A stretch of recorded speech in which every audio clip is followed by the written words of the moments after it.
Nah ini, punten, saya harus jujur katakan, Cung Nu ngartos, Ibu ngartos tadi salah satu yang membuat kami berbeda dengan Pak Dedi adalah soal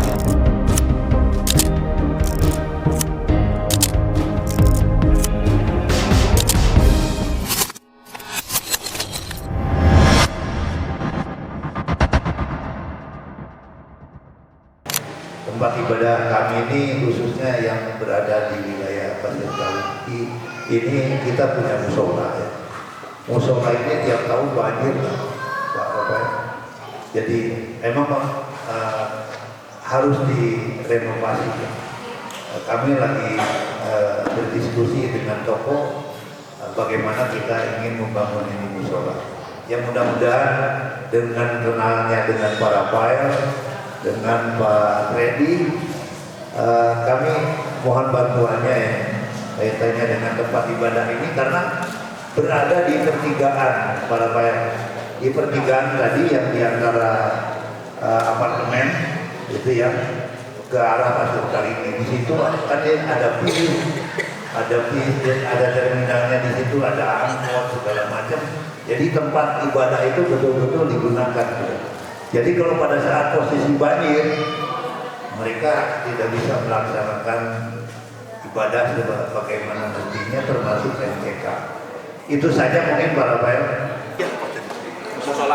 Nah ini, punten, saya harus jujur katakan, salah satu yang membuat kami berbeda dengan Pak Dedi adalah soal iklim. Pernah ngadangu rame urusan pondok pesantren? Hah? Pernah ngadangu tuh Pak Dedi buat YouTube urusan pondok pesantren dan sekolah keagamaan.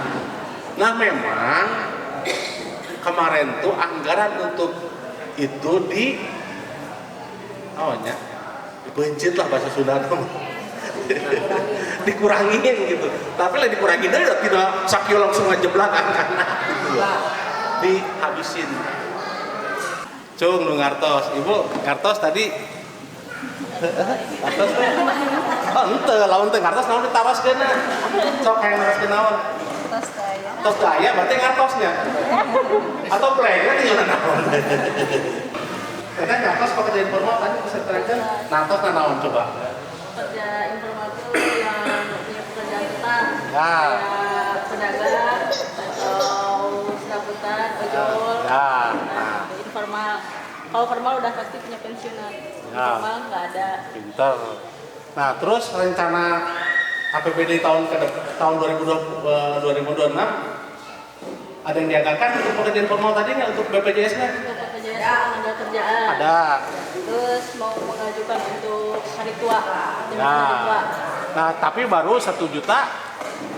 Oh, 1 juta orang, Nah. 1/10. Ya, artinya belum 100% dianggarkan. Nah, nanti tahun 2027 mudah-mudahan saya berjuang supaya dianggarkan. Ya, gitu. Hah? Oh, bertanya apa? Tadi sedikit membahas masalah SMA ya Pak. Ada juga Pak beasiswa. Ada. Nah, kebetulan di sini juga banyak anak-anak punya anak SMA. Nah kita kan pasti kuliah. Bisa kalau dikatakan ada beasiswa kuliah juga. Nah untuk mendapatkan beasiswa kuliah itu bagaimana Pak? Di beasiswa sebenarnya dari pusat juga ada namanya KIP.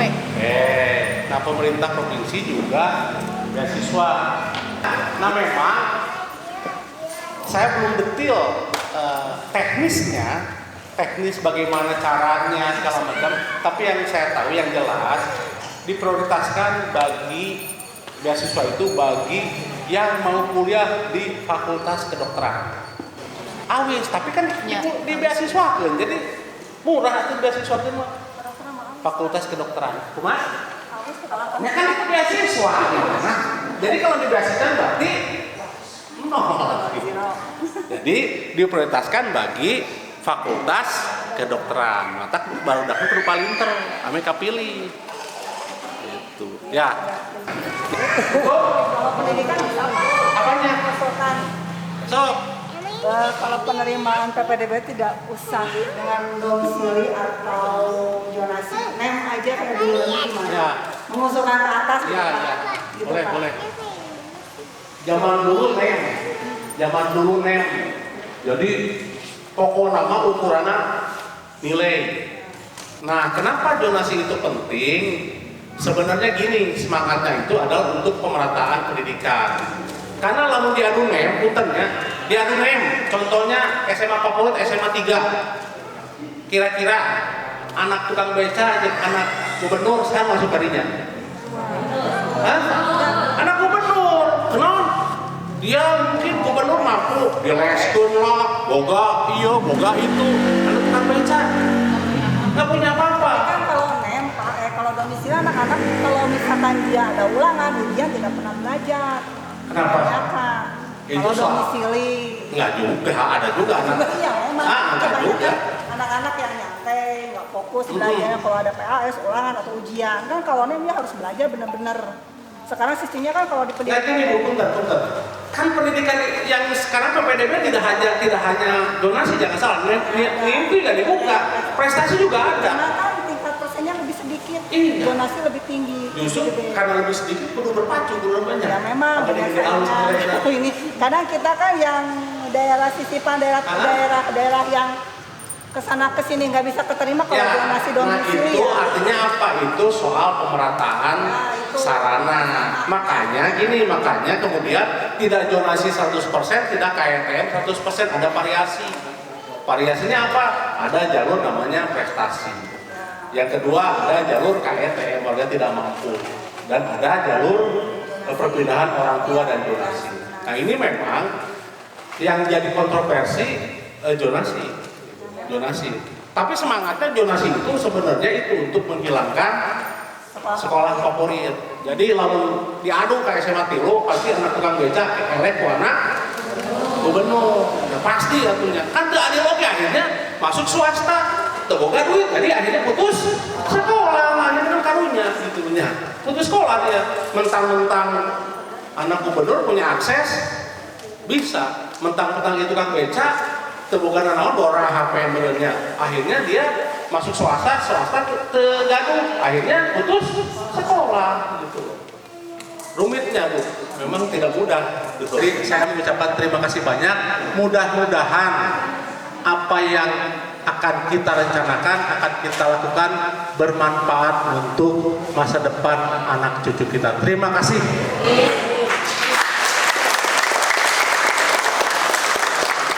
Assalamualaikum warahmatullahi wabarakatuh. Salam.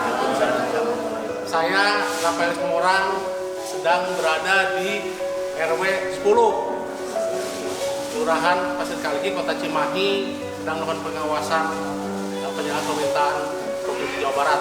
Nah, tadi ada banyak sekali informasi, aduan juga. Ada soal apa tadi? SMA di sini aksesnya jauh, langsung diadu zonasi eleh wae gitu. Ini tidak sekolah negeri. Ada lagi apa lagi tadi? Ada beasiswa, ada namanya apa lagi? BPJS karena kerjaan. Kalau bisa BPJS karena kerjaan jumlahnya makin banyak. Dan kalau bisa tambah BPJS jaminan hari tua. Nah itu tadi usulan-usulan yang mudah-mudahan ke depan bisa kami perjuangkan. Terima kasih.